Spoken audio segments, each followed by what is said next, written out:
Hello and good morning, friends. Welcome to the CEC-UGC live lecture. Dear friends, as you know that we conduct various sessions on various issues, various subjects and topics, and today we are going to talk on one of the most interesting topics. Most of you are very much conscious about your health, and you try to find out what are the techniques, what are the procedures to follow so that you can lead a healthy life. Dear friends, in today's session, today we would be talking on nutritionally adequate diet for healthy living, and for this very discussion, we have with us in our studios Dr. Santosh Jain Pasi. Dr. Santosh Jain Pasi is a public health nutrition expert, and she is formerly director of Institute of Home Economics, University of Delhi. Dr. Pasi has taught for more than 4 decades. She has visited various countries. She has visited almost 30 countries covering almost 6 continents. Dr. Pasi has contributed a lot in the field of academics.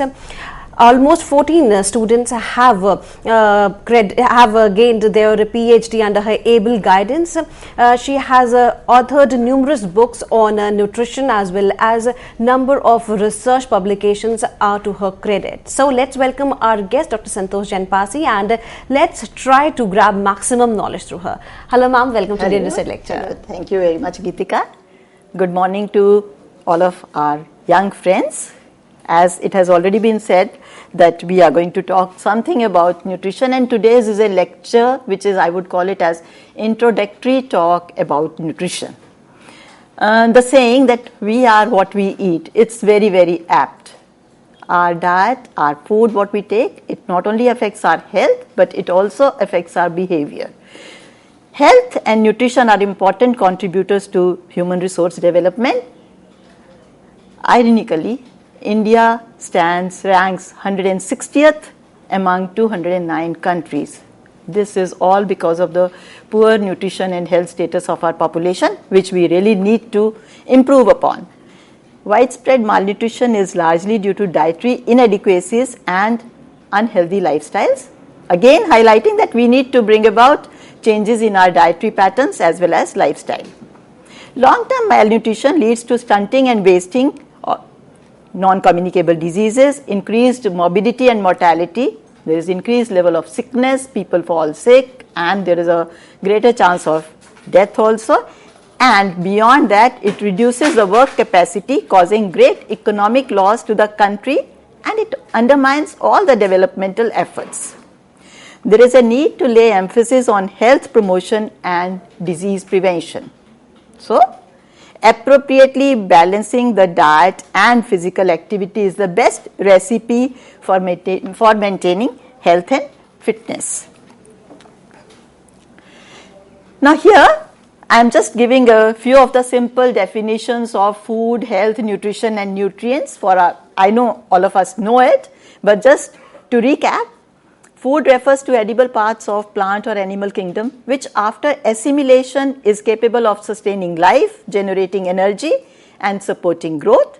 It also provides host of non-nutrient components conferring positive health impact. As per WHO, health is a state of complete physical, mental and social well-being, and not merely the absence of disease or infirmity. Nutrition is the science that deals with digestion, absorption and metabolism of food in the body. It interprets the relationship of food to the functioning of living organisms. And nutrients are the biochemical substances present in food which perform varied functions relating to growth and development and maintenance of health. Now coming to what does food do in our body? What are the functions of food? Functions of food can be simply classified under 3 categories. The physiological function of food, that means that the food and its nutrients perform various physiological functions in our body, giving energy, building body, etc., which we will talk of just in a few moments. And that is what we can say is the most important function of food. But nevertheless, psychological function of food is also equally important, which means that when we ingest the food, it gives us a good feeling of goodness. It gives us psychological satisfaction. You must have seen that the food cooked by our near and dear ones, the food which we had been having during our childhood, or the food which is associated with some pleasant experiences, when it is taken, we always feel much more happy as compared to the food which we don't like. So it gives us psychological satisfaction.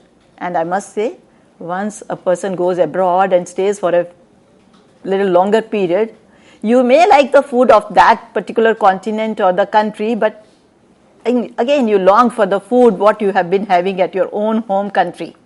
So that is the psychological aspect, psychological function of food. Now coming to the third one, that is social function of food. Food creates a very suitable environment, a pleasant environment where social actions, social relationships can be developed, certain discussions can be held in a very, very pleasant social atmosphere. And here is all our conferences, parties, marriages, occasions and other. Food is one of the component creating a pleasant atmosphere for us, and that is a social function of food. Now coming to the physiological function of food, as I mentioned, food contains various nutrients and all these nutrients perform their own function. Every food item has some or the other compound, other nutrients, and every nutrient has different role to play, but there are so many overlappings also. Carbohydrates and fats as well as protein, they are the energy giving macronutrients. Now you will say, protein, does it give energy? Yes, its energy is counted. Under what circumstances it gives energy is a different thing. Main energy giving nutrients are carbohydrates and fats. But when the total energy intake is inadequate, it is less than our body needs, then the proteins are catabolized to give energy. When the protein quality is poor, or when the protein quantity is much higher than the amounts needed by the body, then protein is metabolized for giving energy. Otherwise, the major function of protein is bodybuilding. So for bodybuilding, we have proteins, minerals and vitamins. Calcium, phosphorus is part of our bone bodybuilding. Water is an important component of our body. It forms almost about 65% of the body. So these are the bodybuilding nutrients. And for regulating the body processes and protecting the body from various infections and diseases, we have the proteins. Proteins in the form of enzymes and hormones regulate body processes. As antibodies, they protect us from various infections. All vitamins, they participate in body regulation, minerals and water. Water plays a very, very important role in body regulation of the body functions, particularly for maintaining water electrolyte balance, for maintaining the pH balance, as well as it regulates the transportation of various nutrients from one part of the body to the other. So water plays a very, very important role. The metabolizable energy content of carbohydrates is 4 kilocalories per gram, fats 9 kilocalories per gram, proteins when they give energy it's 4 kilocalories per gram, and there is dietary fiber I will come to a little later, that's 2 kilocalories per gram, and alcohol gives 7.1 kilocalories per gram, and we should restrict of course as we know. Now carbohydrates, coming to the major source of our energy is carbohydrates and fats as I mentioned. Carbohydrates occur both as simple carbohydrates, that is the simple sugars, glucose, fructose, sucrose, lactose, etc. and they also occur in the form of complex carbohydrates. Complex carbohydrates are further divided into two. The digestible complex carbohydrates are mainly starches and dextrins, which are present in our cereal, millets, pulses, starchy roots and tubers, and in animal foods it is present in the form of glycogen.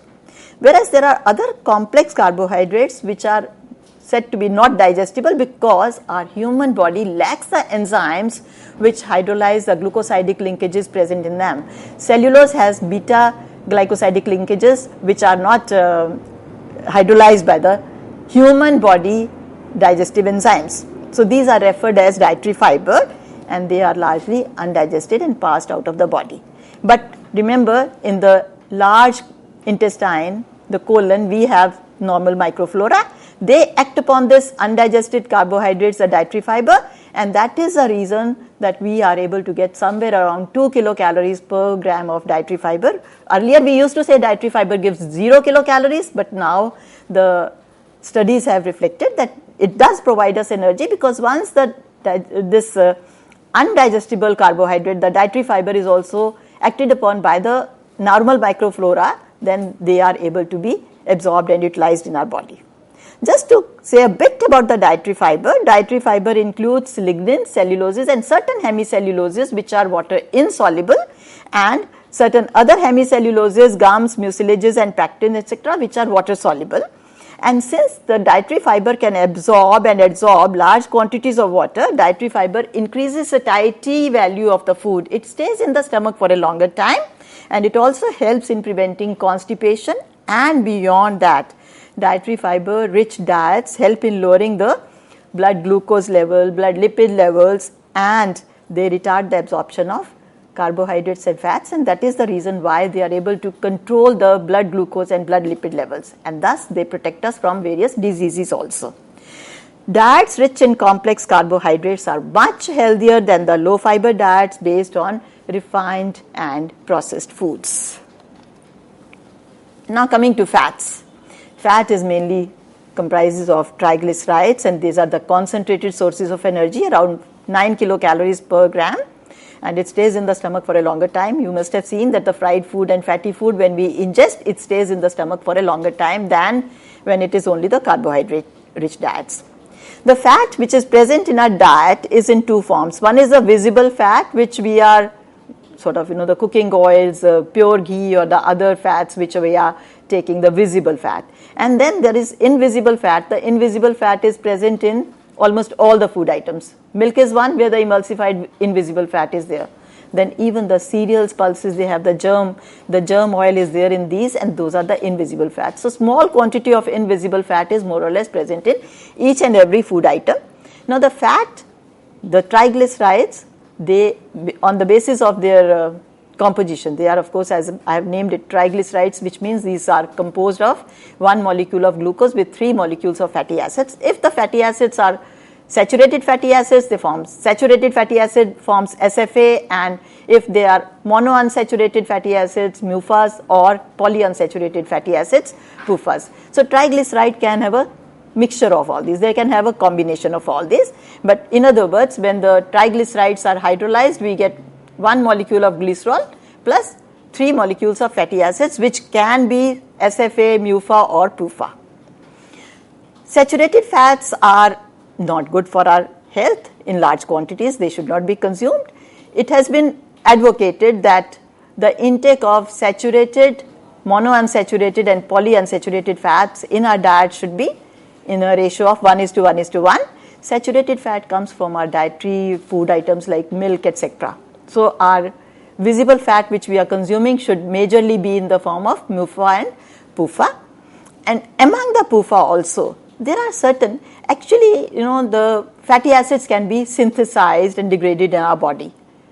But there are certain essential fatty acids because they are not synthesized in the body. Why are they essential? Because our body cannot synthesize these fatty acids.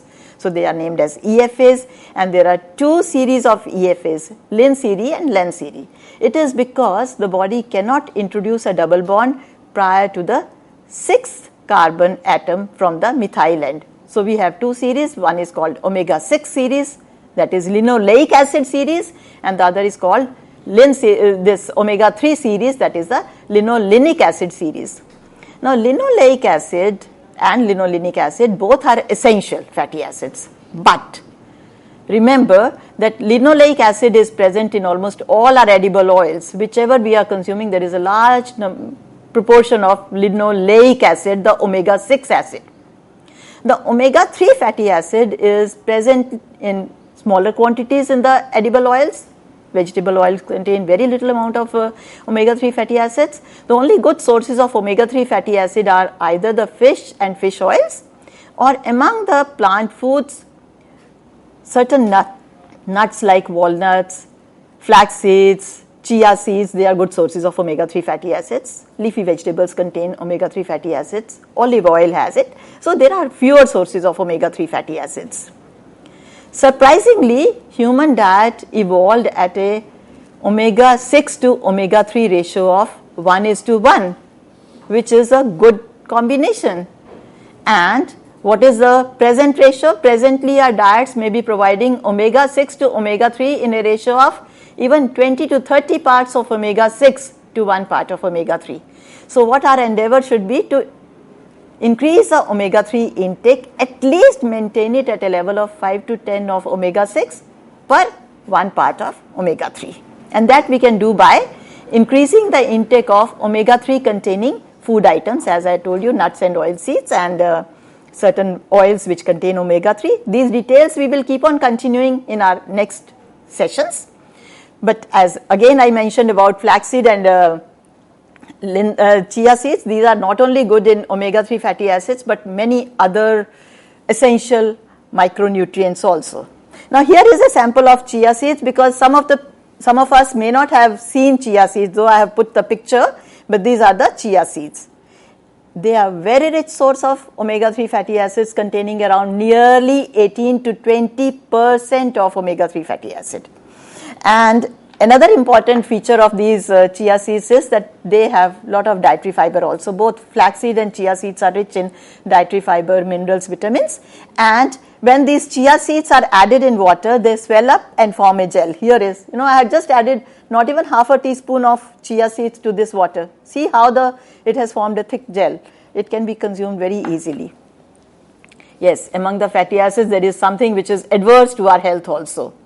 Long time back, people wanted to imitate pure ghee and they came up with the hydrogenated fat or the margarine.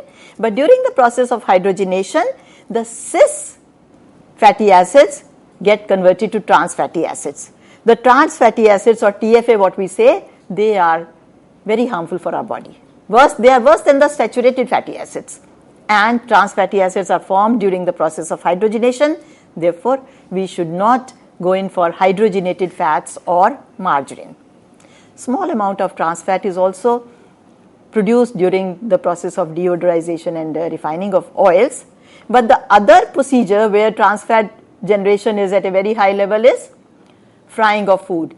In India, we consume a lot of fried foods, and when the food is fried and refried, the same oil is used over and over again for frying. Every cycle there is an increase in the trans fat content of food. So we must ensure that whenever we are taking the fried foods from the market, we should take it from reliable sources, and at home when we are using the fat for frying, preferably use for just a few cycles, 1 or 2 cycles, use the fat for frying, and the leftover fat you strain it and use it in other cooking procedures and not again for refrying. That is a very, very important suggestion I would like to make it over here. Excess quantity or the poor quality of fat can lead to obesity, type 2 diabetes, cardiovascular disease and cancer.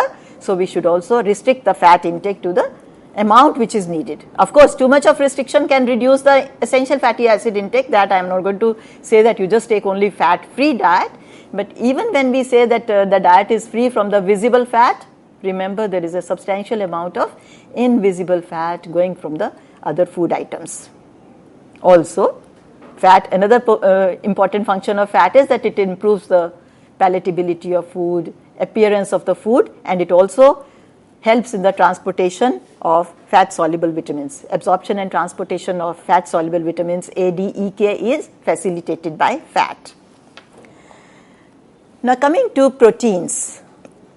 Proteins are needed for body growth, repair of worn-out tissues, synthesis of various enzymes, hormones and antibodies. And in case of energy deficit, as I already said, proteins are preferentially utilized for generating energy. We have various animal foods which contain animal proteins, and the animal proteins are good quality proteins. And we have plant foods like pulses, legumes, nuts and oil seeds, and even the cereals, they are good sources of protein. Cereals, by virtue of the quantity what we consume, they contribute substantial amount of protein, but compared to cereals, pulses have almost double or triple the quantity of proteins. Just like essential fatty acids, we have certain essential amino acids also, because these amino acids cannot be synthesized in the body and they have to be provided through the diet. They are said to be essential amino acids. We have 8 essential amino acids for adults and 9 essential amino acids for children, and we must ensure that these essential amino acids are particularly provided through the diet then only the other non-essential amino acids can be utilized for the building of body proteins. Animal proteins, by virtue of the presence of almost all the essential amino acids in the right proportions, are of high quality. On the contrary, plant or vegetable proteins, they lack some amino acid, some essential amino acid or the other, because of which they are not utilized in our body very well. Like for example, cereals are lacking in lysine, one of the essential amino acids. Pulses lack in sulfur containing amino acids, methionine and cysteine, they are also essential amino acids. So because of the deficient amount of these essential amino acids, cereals when taken alone cannot be utilized very well, and similarly pulses when taken alone cannot be utilized very well. But when we combine, for example, making khichdi or dal chawal or dosa idli batters, they contain a combination of cereal plus pulses.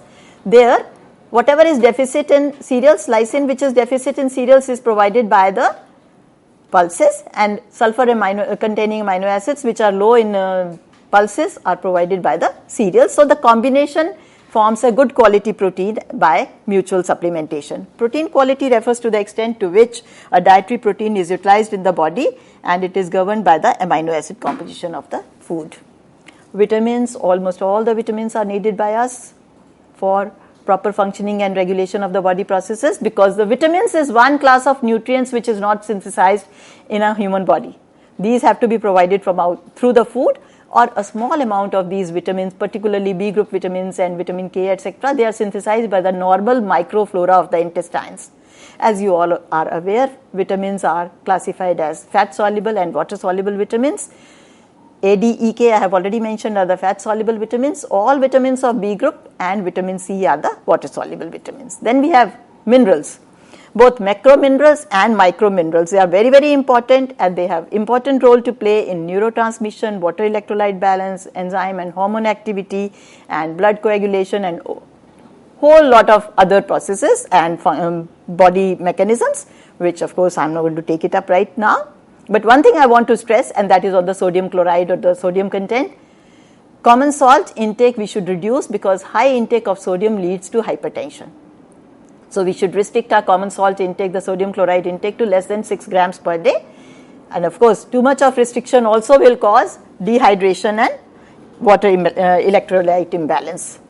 These are grouping of the foods on the basis of their function, that is energy giving, body building, and foods which help in the regulation and regulation of body processes and protection. Mainly cereals, pulses, legumes, nuts and oil seeds, sugar, jaggery, oils, etc. They are the energy giving foods. All milk protein containing foods are the body building foods, and for regulation of body processes and protection, protein containing foods, but along with that all vitamins and minerals are majorly provided by our vegetables and fruits, so they come in it. Along with that, it is important that potable water is ingested in adequate quantity, because it is most essential for health and survival. Next to air, oxygen, we need water. We can't stay without oxygen for a while. We can't stay water for a few days, whereas food we can. Water we can't stay without water for long. It is recommended that everybody should drink at least 8 to 10 glasses of water per day, and of course the intake will depend upon the individual's own activity and the environmental temperature. Now, in a balanced diet, it is a must that all food items are provided through various different food groups, which I will talk of little later. So, balanced diet comprises of a variety of foods to provide all the essential nutrients in adequate amounts and appropriate proportions as per the individual's needs, and the individual's nutrient needs are dependent upon his or her age, gender, physiological health status, that is, the pregnancy, lactation, the requirements are increased, and the physical activity. Our diet should provide nearly 10 to 15% of our total energy from proteins, that is 10 to 15 energy percent from protein, 50 to 60% of the total energy from carbohydrates. Both here we should emphasize on complex carbohydrates, and around 20 to 30% of the energy from fat. And in fact, as I mentioned, both visible and invisible fat, that should be accounted for it. It is a must that for maintaining proper balance, there should be energy output and energy input should be balanced, which means our energy expenditure and energy intake should be balanced for maintaining proper body weight. This is the food pyramid, which again you can see. Apart from these nutrients, there are other important food constituents which we name that as non-nutrient components, and here is dietary fiber, phytochemicals, antioxidants, which are very, very important non-nutrient components, but I would say that they are even much more important than the various nutrients by itself. By their function, we have realized that these non-nutrient components are rather important for maintaining our health also. Dietary fiber, I have already talked to you. It is, though not digested by our human body, but in the small intestines, it gets fermented by the normal microflora of the intestines, and then it is utilized in our body to some extent. Dietary fiber confers numerous health benefits and provides protection against various GI tract diseases, obesity, diabetes, hypertension, stroke, colon cancer, etc., etc. So actually, dietary fiber effectively absorbs and adsorbs glucose, retards its diffusion and inhibits the activity of amylase, alpha amylase, and thus it helps in maintaining our blood glucose level, and there is a slow postprandial increase in the blood glucose once the dietary fiber rich diet is taken. So it exerts a hypoglycemic effect. Then we have antioxidants and phytochemicals which also confer numerous health benefits. Now, these are associated with the maintenance of good health as well as prevention and treatment of many of the diseases which I have already named. To derive the maximum health benefits, we need to ensure consumption of sufficient quantities of natural antioxidants and phytochemicals from a variety of plant food sources. Phytochemicals are present. Phytochemical itself means the important food constituents derived from the plant sources. Both phytochemicals and antioxidants, particularly the nutrient antioxidants, vitamin C, vitamin E, beta-carotene, selenium, and of course the non-nutrient ones I have named over here, glutathione, etc. They protect our body from damage by the free radicals. Spices and condiments, they are rich sources of antioxidants. So that's the reason we should be consuming some amount of the spices and condiments, and from health benefits point of view, turmeric or haldi is very beneficial, cinnamon and others are also good for the body. So it's an important thing that in our diet we should consume some amount of spices also. Another category of non-nutrient component, under this I would like to talk of probiotic and prebiotic. I am sure all of you have heard about prebiotics and probiotics. Probiotics are the live bacteria, but bacteria which help in promoting our health. These are present in the fermented foods. And prebiotic are the food for these probiotic bacteria, and symbiotic refers to a combination of prebiotics and probiotics. So our diet should provide some good amount of probiotics and prebiotics so that the healthy bacteria can reach our body and impart their own health benefits. These prebiotics and probiotics, they improve lipid profile, glycemic control by supporting the multiplication of selective health promoting gut bacteria and consequently increasing their metabolic byproducts. So friends, at this time we would like to have a little break. Thank you very much for this part of the session, and we will meet in another few minutes. Okay, thank you.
Hello friends, once again continuing from where we had left a few minutes back. Now I did mention that we can categorize the foods into three categories: energy giving, body building, and foods for regulation of the body processes and protection. Now this is one way of categorizing the foods into three categories and plus water. Now the nutrition scientists have categorized the foods or divided the foods on the basis of their nutritive contribution into some food exchanges. Here is this comprehensive food exchange list. I would not go into the details of this food exchange list right now, how it has been made and how we use it, but I must tell you that way back people realized, our nutrition scientists realized, that there are so many variety of foods providing different types of nutrients. To bring in variety in the diet, and particularly for helping the dietitians to plan the diets for the patients in the hospital, it was very important to simplify the procedure. And that is the reason why way back it was American Dietetic Association who formulated the food exchange lists, and we have been modifying it as per our need. Now for the Indians we have a little modified this, and here I am presenting the comprehensive food exchange list, which I have showed it to you right now. In the comprehensive food exchange list, as you see in this slide, we have categorized all foods into 8 categories over here. The first one is milk and milk products. This is called milk exchange. Milk and milk products exchange provides us majorly proteins, some fat and carbohydrates, and we have a low fat counterpart under this, the skim milk. But majorly milk exchange provides us good quality protein because it's an animal protein. Then we have the meat exchange. In meat exchange we have the meat and lean meat. Again, meat provides protein, some fat, but the lean meat is a low fat. In meat there is no carbohydrate at all. Again, meat proteins are good quality because they are the animal proteins. But for the vegetarians we have pulses, and particularly Indian population is by and large vegetarian. So this is also another food exchange. The pulses are also the vegetarian sources of proteins. But as I mentioned, they are providing good amount of protein, but the quality of protein is not as good as milk or meat proteins. Then we have cereal, starches, millets, etc. in one exchange, majorly consumed for carbohydrate source. They do provide some amount of protein, but they are majorly contributing to the carbohydrate content. For the body regulation processes, we need minerals and vitamins, and that is provided by the vegetable and fruit exchanges. Here we have vegetable exchanges in the slide. That is vegetable A exchange, which provides very little calories, and vegetable B exchange, which provides double the calories. So what we say, two exchanges of vegetable A are equivalent to one exchange of vegetable B. But by and large, this vegetable exchange provides us all sort of nutrients, the minerals and vitamins, iron, calcium, riboflavin, beta carotene, ascorbic acid, folic acid, vitamin K, dietary fiber, and so on and so forth.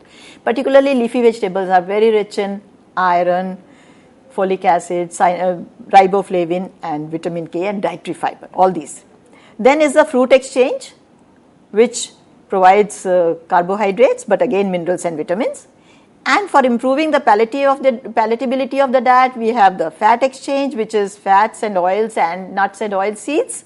They are providing us mainly the fats and essential fatty acids, and sugar, jaggery, etc. That is the sugar exchange, again for palatability and small amount of carbohydrate. But here, as long as among the sugar also, if we go in for honey and jaggery as a part of sugar exchange, that is much more healthier. Now among the cereal exchanges, we have rice, wheat and all. I would like to highlight, I have already told you that in milk and milk products and meat, fish and poultry, the pulses, they are the protein. These are the exchanges which provide us protein. Now coming to the cereals. Cereals are good in, we consume large amount of cereals and they are good sources of carbohydrates and some amount of protein, etc. But if we compare between the cereals and millets, Earlier in our diets, we were consuming a lot of millets, jowar, bajra, barley and all was part of our diet. Now it is not. Now I think majority of us lay stress on wheat and rice, and in the wheat, more of refined wheat, maida, naan, bhaturas or pizzas, noodles. These are all refined wheat sources.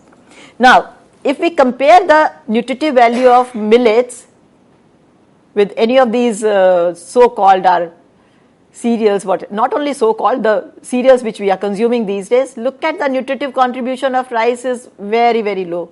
Protein is low, crude fiber is low, minerals are not that very high, iron is low, calcium is also low. Compare all these millets, whether it is finger millets, pearl millet, bajra, ragi, etc. Just see what is green in the block. Green blocks means that they are good. So, bajra is very rich in iron. Here, iron content of bajra is 16.9 milligrams per 100 grams, very high. Ragi is very rich in calcium.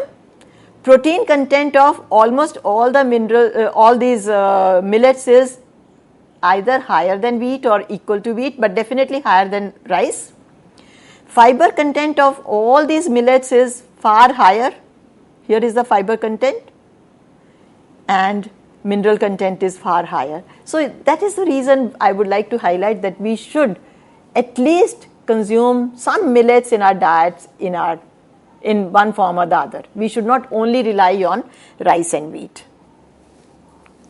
Similarly, when we see to the vegetables, the vegetable exchange A and B, what I talked of. In that food exchange list, we have only talked of macronutrients, carbohydrates, protein and fat and energy. But when we come to the micronutrients, it is the green leafy vegetables particularly which are very, very rich in most of the micronutrients.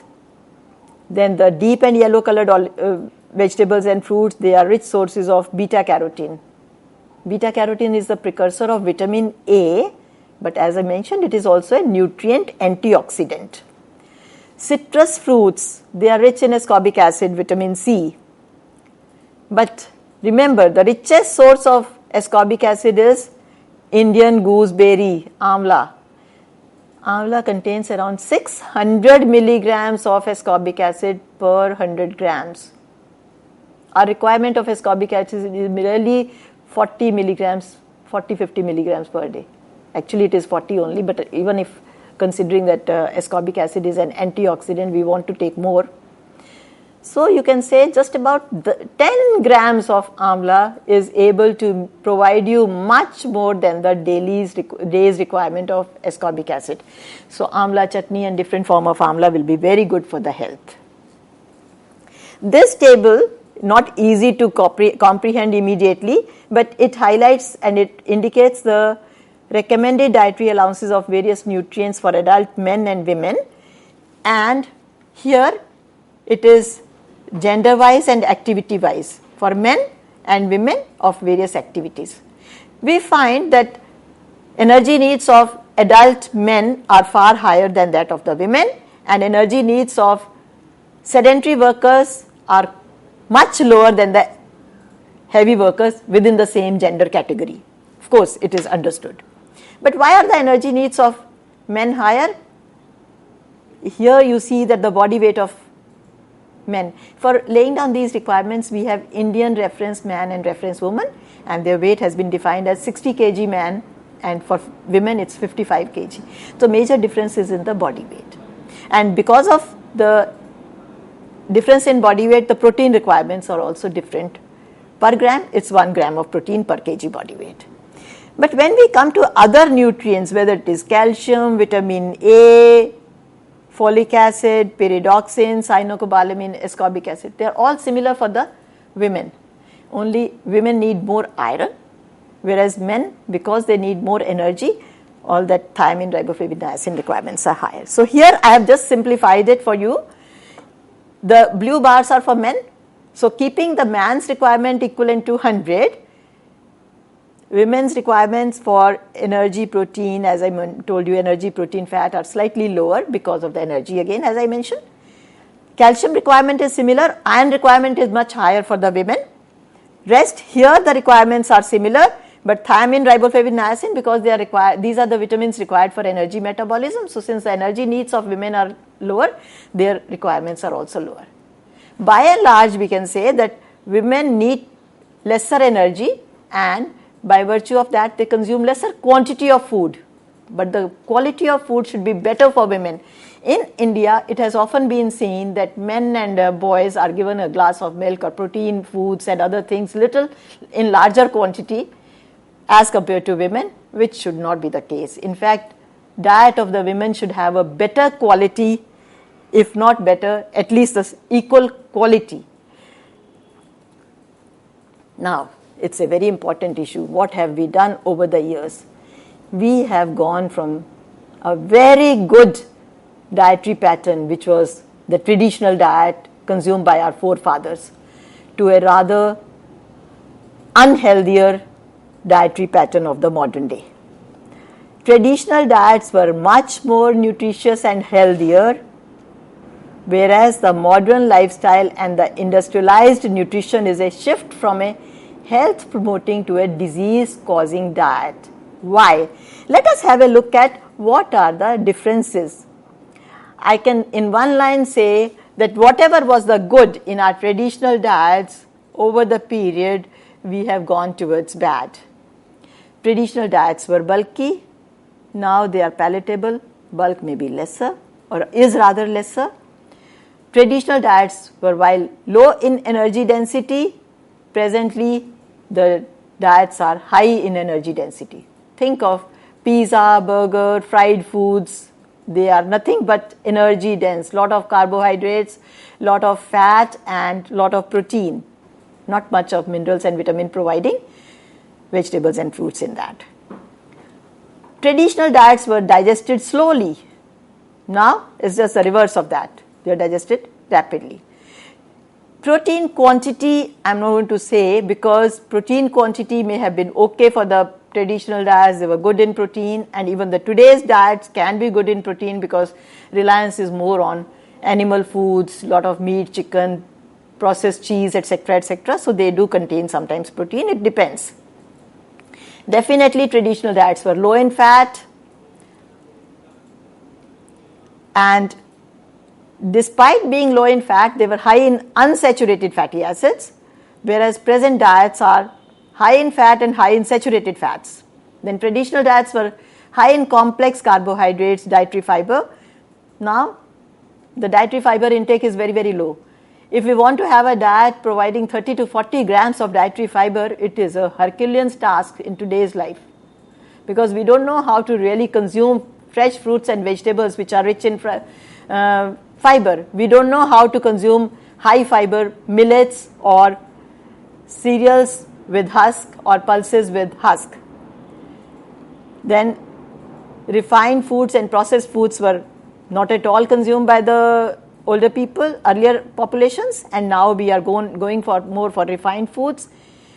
Earlier diets were high in vitamin minerals, now it is reverse.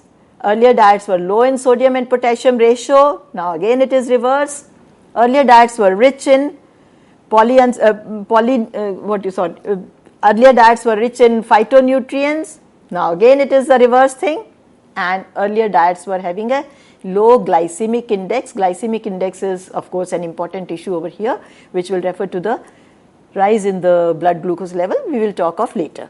So earlier diets did not allow a steep increase in the blood glucose level, whereas nowadays the diets are high glycemic index diets. They shoot up the blood glucose fast.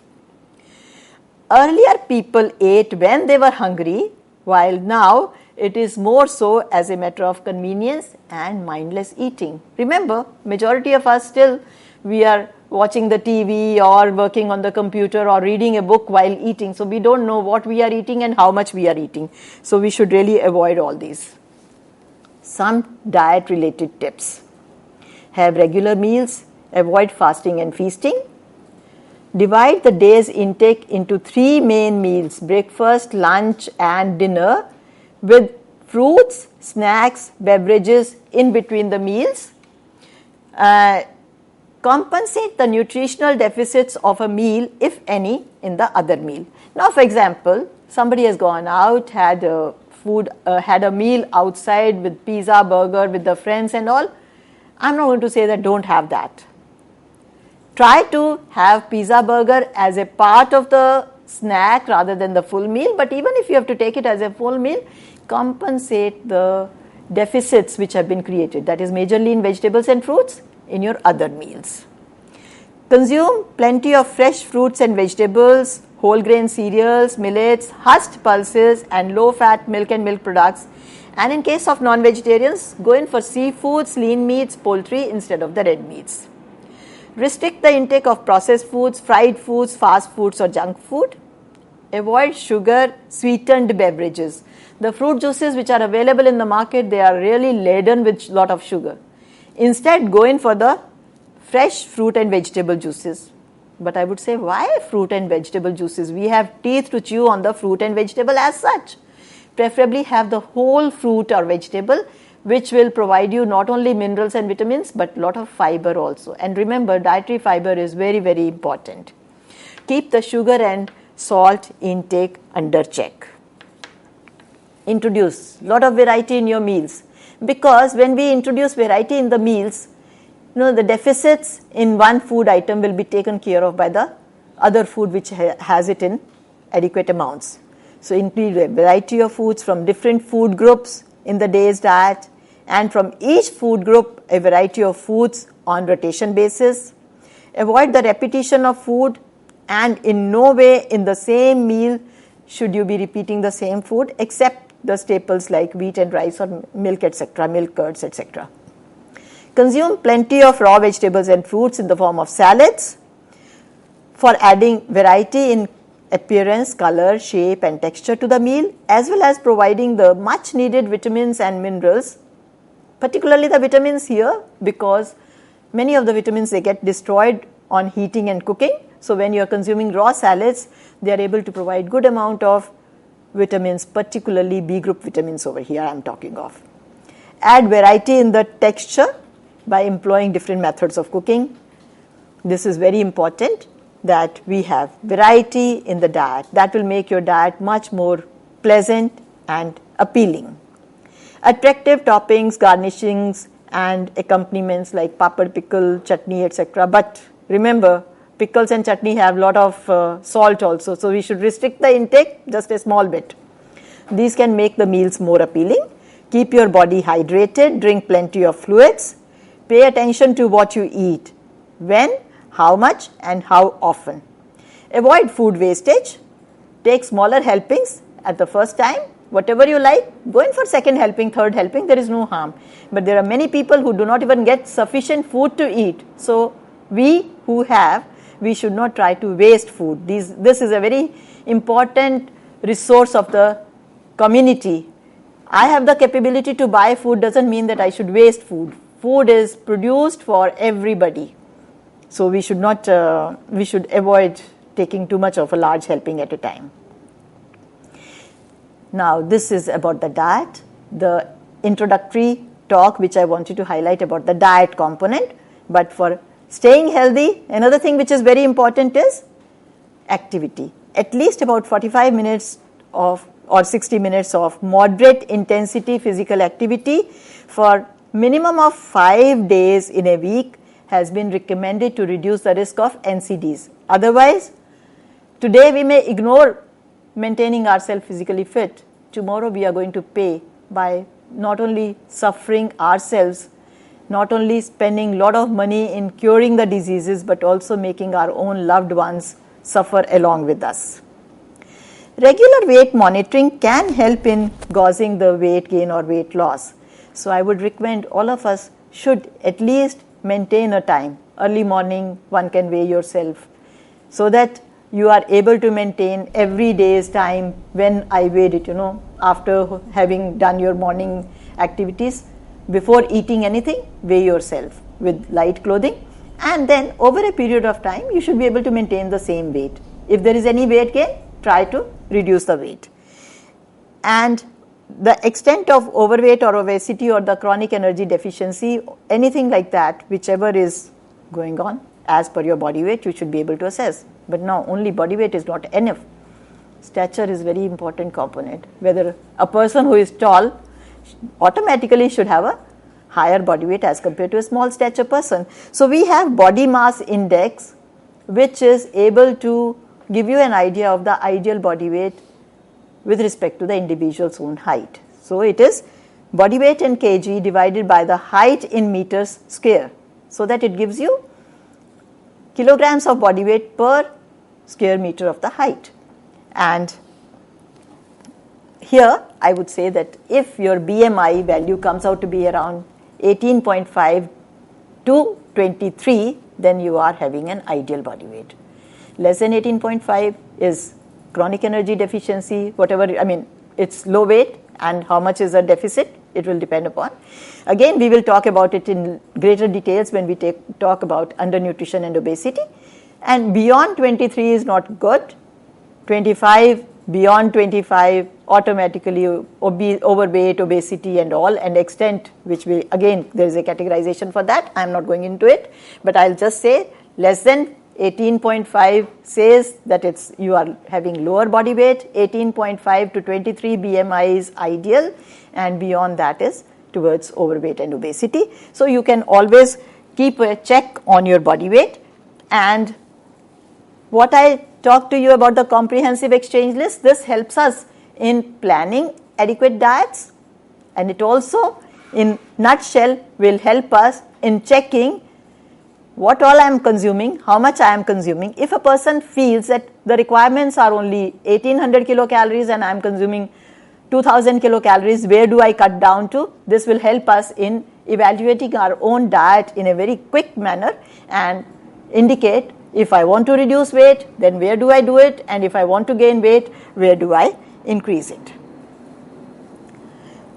Ban Ki-moon, the UN Secretary General, he had emphasized that we must ensure access to adequate nutrition for all, which is very, very important. And he also stressed upon zero hunger challenge, that we should not only think of our own self, but we should also think of the others. And here I would say, definitely, I know that majority of us do not really take care of this, that we should not waste food. Again, I am trying to stress upon that we should not waste food. In the end, I would like to mention that for maintaining good health, dietary and lifestyle modifications are necessary to bring about improvements in eating pattern and nutrient intake. Along with that, we need appropriate physical activity, and remember, cessation of smoking and tobacco consumption. Smoking is one of the, there is a note, caution on the cigarette packets and all that, but how many of us are taking care of it? But remember, you may enjoy and relish the smoke or alcohol intake, smoking or alcohol intake or whatever tobacco consumption. Nobody else, but you will have to pay. So it's better that we should save our future at the present moment only, not at the cost of small little pleasure. And another important thing is stress management. Appropriate stress management is very, very needed for maintaining good health.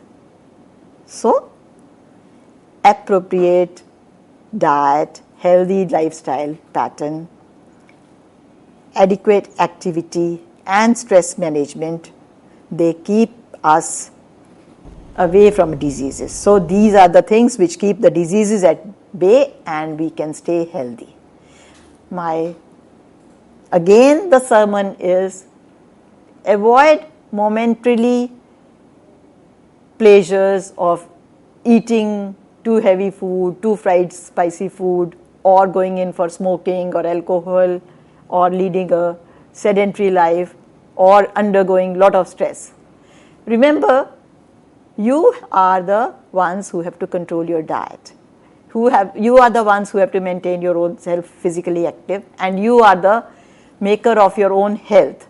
So, take proper actions right now. Stay healthy, keep your own dear ones and near ones happier. Every human being is the author of his own health or disease.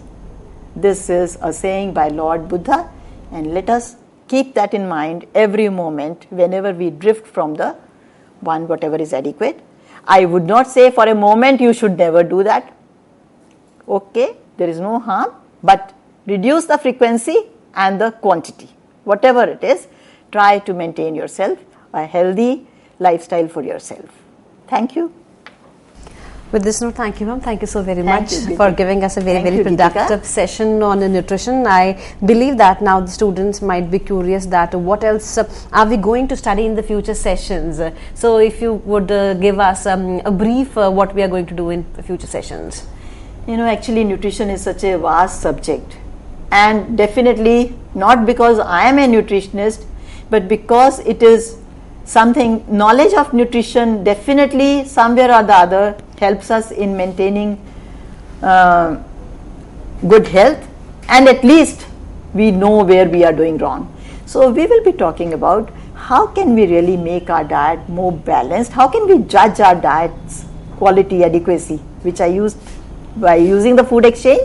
Quickly, by using this food exchange list which I have talked to you, how are we going to plan for our diets, and whatever we are consuming, where are the deficits? That is one. And I am sure I would definitely like to address for our audience how to prevent ourselves from obesity, diabetes, cardiovascular disease, cancer, etc. In other words, the preventive diets for all these diseases as well as management of these diseases. I am not going to say only prevention, because if it occurs, I should know how to manage it. I have been talking about dietary fiber, phytochemicals, antioxidants, because it's an introductory lecture. Once I already said it out, and I cannot cover everything in one go. So we will have one session precisely for these, to discuss these components in detail. So many of these aspects we shall be talking on. Definitely, sky is the limit, and we are looking forward for the future sessions. Dear friends, if you have liked today's lecture, then you can definitely share your feedback with us at info.cec@nic.in. Very soon we are going to upload this lecture on YouTube. So keep watching the lecture and keep generating the questions. We would love to answer your queries when next time Dr. Santosh Jain Pasi visits our studio. Till then, take care. Goodbye. Thank you, ma'am. Thank you once again. Thank you very much, and nice talking to my audience. Thanks.